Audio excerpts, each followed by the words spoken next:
Hello friends, welcome back to my channel, and today we are going to start with a new topic, living organism and energy production. Now today in this video we are going to study how living organism produced energy या energy production कैसे होता है कोई भी living organism में। आज हम वो स्टडी करने वाले हैं। So let's begin with the topic.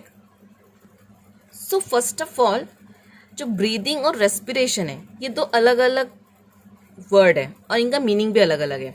Breathing का मतलब है कि inhalation and exhalation is called breathing, and respiration is something that it is a process by which energy is produce.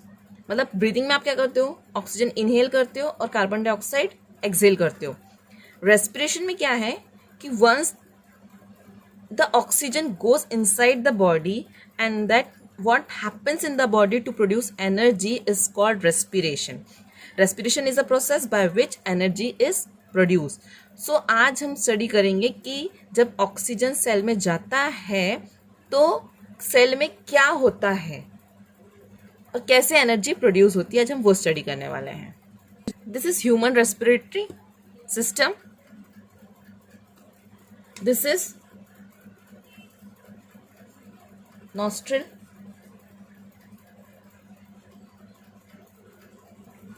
ये जो अंदर वाला जो पोर्शन है, अंदर खाली जो जगह है, इसको कहते हैं nozzle cavity.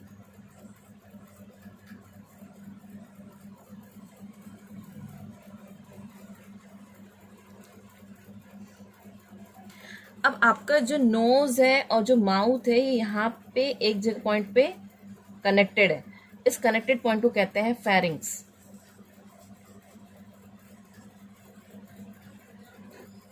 So where nasal cavity and mouth are connected is called pharynx. उसके बाद आपका यहाँ पे जहाँ से आपका साउंड निकलता है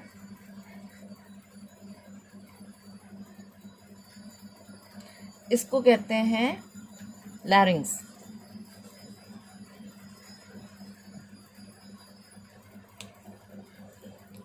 ये जो पाइप लाइक स्ट्रक्चर दिख रहा है आपको, इसे कहते हैं ट्रैकिया। उसके बाद ये जो पाइप लाइक जो स्ट्रक्चर है ये 2 पार्ट में डिवाइड हो जाता है।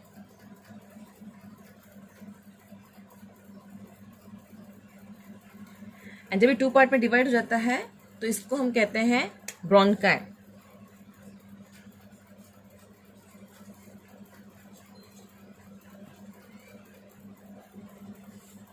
अभी 2 पार्ट में डिवाइड होके कहाँ जाता है, लंग्स में।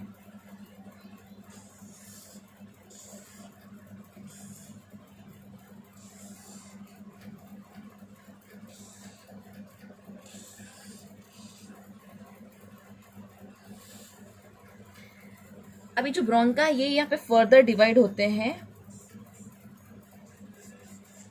जिसको हम कहते हैं alveoli.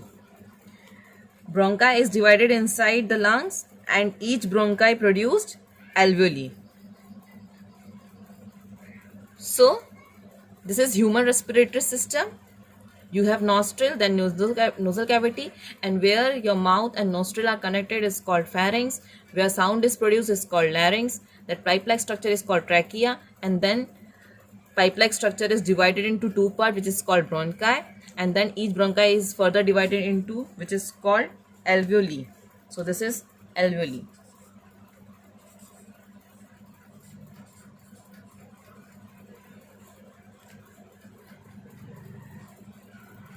Now the single structure of alveoli is called alveolus. अगर मैं वो जो एल्वेली था का जो डायग्राम था, इस एल्वेली को मैं अगर थोड़ा जूम करूं तो वो आपको कुछ ऐसा दिखेगा।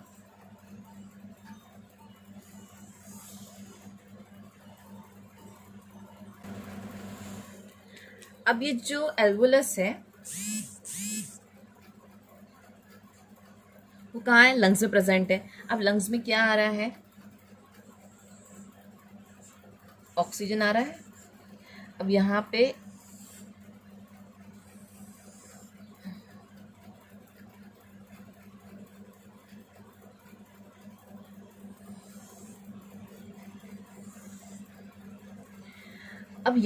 ये जो ब्लड है इसमें क्या होगा, CO2 होगा।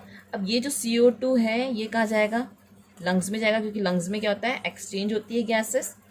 तो यहाँ पे क्या होगा, ऑक्सीजन अंदर आएगा और CO2 बाहर जाएगा यहाँ से। ठीक है, अब इस वाले ब्लड में CO2 है, तो इसको हम क्या बोलेंगे, डीऑक्सीजनेटेड ब्लड।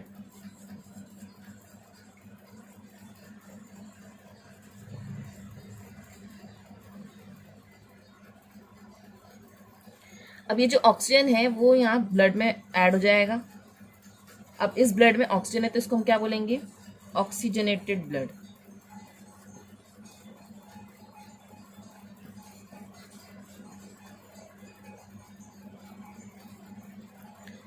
ठीक है, अब यहाँ से ब्लड आ रहा है और यहाँ से ब्लड जा रहा है, तब ये जो ऑक्सीजन वाला ब्लड है ये कहाँ से, यह कहाँ जाएगा, और ये जो ब्लड है ये कहाँ से आया।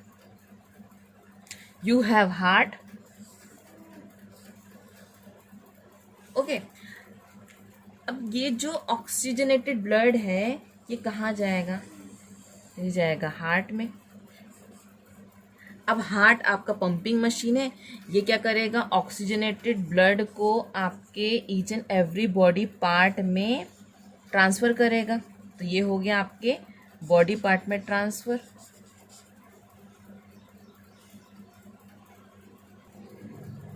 तो ये जो ऑक्सीजनेटेड ब्लड है ये आपके कहाँ गया, each and every body part में। अब जब ये बॉडी पार्ट में जाएगा तो वहाँ पे वो जो बॉडी है, जो ऑर्गन्स हैं जो प्रेजेंट है, जहाँ पे भी ये गया तो वहाँ पे वो लोग क्या करेंगे, उसमें से ब्लड में से ऑक्सीजन को यूज़ कर देंगे।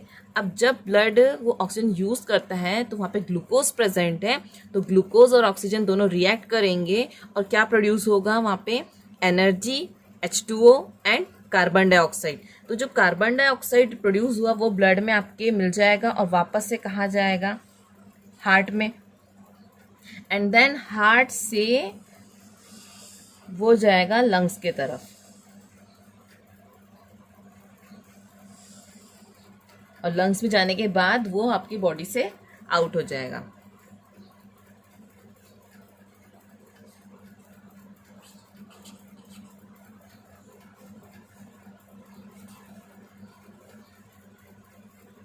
समझ में आया कि कैसे आपकी बॉडी में गैसेस का एक्सचेंज होता है। तो जो O2 है वो लंग्स में एंटर हुआ और जो CO2 था ब्लड में वो लंग्स में गया। तो CO2 जो है वो बाहर चला जाएगा और O2 आपके अंदर आया, तो O2 अंदर आने के बाद ब्लड में ऐड हो जाएगा एंड देन वो ऑक्सीजनेटेड ब्लड आपके कहाँ जाएगा, हार्ट में जाएगा, एंड हार्ट से फिर वो बॉडी पार्ट्स में जाएगा। अब बॉडी पार्ट्स में सब यूज़ हो जाएगा, आपका जो ऑक्सीजन था जो हार्ट से आया यहाँ पे ऑक्सीजन वो बॉडी यूज़ करेगी। उसके बाद क्या हो जाएगा, ये जो CO2 वाला जो ब्लड है वो वापस से लंग्स में चला जाएगा। तो समझ में आया आपको कि कैसे ब्लड सर्कुलेट होता है आपकी बॉडी में। तो आगे बढ़ते हैं। तो अब जो ऑक्सीजन है वो आपके ऑर्गन्स तक के पहुंच गया सेल में। अब सेल में क्या है, ग्लूकोज प्रेजेंट है। ग्लूकोज का फॉर्मूला C6H12O6। अब वहाँ पे क्या गया, ऑक्सीजन गया, तो वहाँ पे क्या होगा, उन दोनों के बीच में रिएक्शन होगी। क्या प्रोड्यूस होगा, CO2 H2O एंड एनर्जी। अब एनर्जी किस फॉर्म में प्रोड्यूस होगी, ATP के फॉर्म में। एंड इसी प्रोसेस को कहते हैं रेस्पिरेशन। अब ये जब ग्लूकोज ऑक्सीडाइज होता है ऑक्सीजन के प्रेजेंस में तो कितना ATP प्रोड्यूस होता है, तो 38 ATP प्रोड्यूस होता है। तो अब हमें यही देखना है कि जब ऑक्सीजन ग्लूकोज के साथ रिएक्ट करता है तो कैसे 38 ATP जो एनर्जी है वो प्रोड्यूस होती है। मेनली जो हम फूड कंज्यूम करते हैं एवरी डे, तो उसमें से सबसे ज़्यादा कार्बोहाइड्रेट है जो कि एनर्जी प्रोडक्शन के लिए रिक्वायर्ड होता है। तो एनर्जी जो ऑब्टेन होती है वो ATP के फॉर्म में होती है। अब इस प्रोसेस में क्या होता है, जो ग्लूकोज है जो कि एक टाइप का कार्बोहाइड्रेट है वो ऑक्सीडाइज होता है सेल में, लेकिन उसकी स्टेप है, वो स्टेप बाय स्टेप ऑक्सीडाइज होता है सेल में, एंड उसी को कहते हैं सेलुलर रेस्पिरेशन। अब जो रेस्पिरेशन है वो लिविंग ऑर्गेनिज्म में वो 2 लेवल्स में होता है, एक है बॉडी लेवल में और एक है सेलुलर लेवल में। तो बॉडी लेवल में जो रेस्पिरेशन होता है वो simple oxygen and carbon dioxide का जो एक्सचेंज है उसको कहते हैं बॉडी लेवल। और जो सेलुलर लेवल है उसमें क्या होगा, जो कार्बोहाइड्रेट है जो कि एक टाइप का ग्लूकोज है वो ऑक्सीडाइज होगा सेल में, बट स्टेप बाय स्टेप। जो सेलुलर रेस्पिरेशन है लिविंग ऑर्गेनिज्म में वो 2 मेथड से होता है। फर्स्ट है एरोबिक रेस्पिरेशन एंड सेकेंड है एनारोबिक रेस्पिरेशन। तो एरोबिक रेस्पिरेशन क्या है? Aerobic respiration is the respiration in which oxygen is required, and anaerobic respiration is the respiration in which oxygen is not required. Now we will see कि in aerobic respiration how glucose is oxidized in 3 step. तो आपका जो oxygen है वो lung से heart में गया, then heart से ऑर्गन्स में गया। अब ऑर्गन्स जो है वो ग्रुप ऑफ सेल से बने हुए हैं जिसको हम कहते हैं टिश्यू। देन टिश्यू में गया, देन टिश्यू से सेल में गया। अब सेल में ऑक्सीजन जाने के बाद क्या होता है वो हम देखेंगे। तो मान लो ये आपका सेल है, ठीक है। अब ये मान ली मैं छोटा सा बनाती हूँ, ये न्यूक्लियस है, ओके। अब यहाँ पे है माइटोकॉन्ड्रिया। अभी जो रिमेनिंग पार्ट है इसको कहते हैं साइटोप्लाज्म।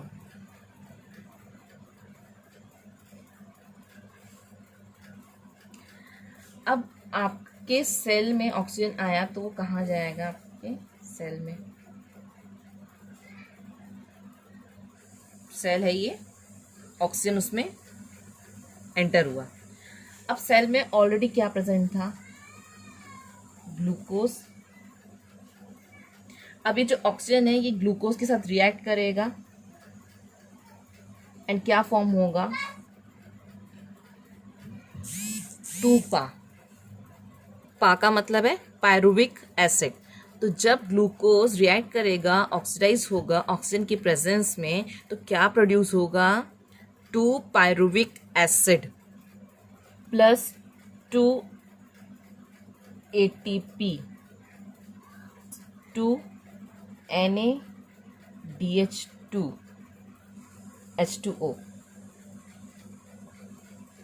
उसके बाद ये जो 2 पा है ये कन्वर्ट होगा एसिटाइल कोएंजाइम।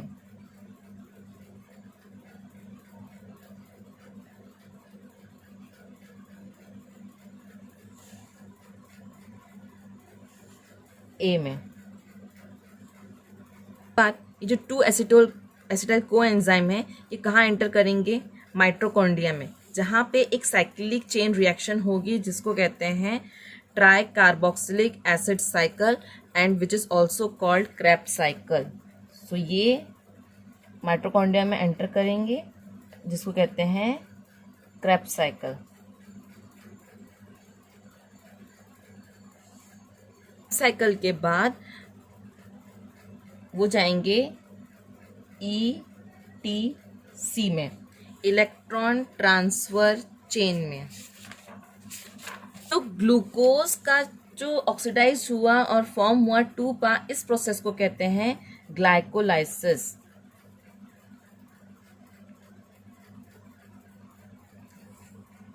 का ऑक्सीडेशन हुआ साइटोप्लाज्म में, उस प्रोसेस को कहते हैं glycolysis. Then pyruvic acid produce हुए, देन वो 2 पायरुविक एसिड कन्वर्ट होंगे 2 एसिटाइल कोएंजाइम ए में। देन वहाँ से वो एंटर होंगे क्रेब्स साइकिल में एंड देन क्रेब्स साइकिल किससे अटैच है? माइटोकॉन्ड्रिया से। Then it goes to electron transfer chain. था कि जब ग्लूकोज ऑक्सीडाइज होता है ऑक्सीजन की प्रेजेंस में तो 38 ATP प्रोड्यूस करता है। अब ये 38 ATP कैसे आएंगे? तो जब ऑक्सीजन और ग्लूकोज रिएक्ट हुए तो यहाँ पे 2 ATP 2 NADH2 और H2O फॉर्म हुआ। अब ये ATP क्या है?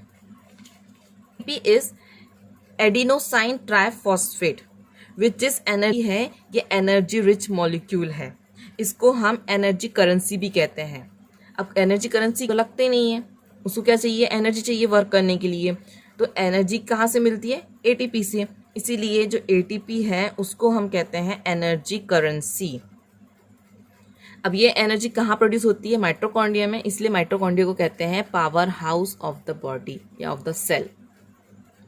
अब एटीपी तो समझ में आ गया। अब ये NADH2 क्या है? और एक और एनर्जी प्रोड्यूस होती है FADH2। जब ऑक्सीजन ग्लूकोज के साथ रिएक्ट हुआ तो 2 पार्ट 2 ATP 2 NADH2 और H2O रिलीज हुआ। जब पायरुविक एसिड से एसिटाइल कोएंजाइम बना तो क्या प्रोड्यूस हुआ? 2 molecules of NADH2 and CO2। ये जो एसिटाइल कोएंजाइम है ये एंटर किया माइटोकॉन्ड्रिया में। अब वहाँ पे साइक्लिक चेन रिएक्शन होती है जिसको हम क्रेब्स साइकिल कहते हैं। अब वहाँ पे जो एसिटाइल कोएंजाइम ए है वहाँ पे कंप्लीटली ऑक्सीडाइज होगा एंड क्या क्या फॉर्म होगा वहाँ पे? अब CO2 H2O NADH2 and FADH2।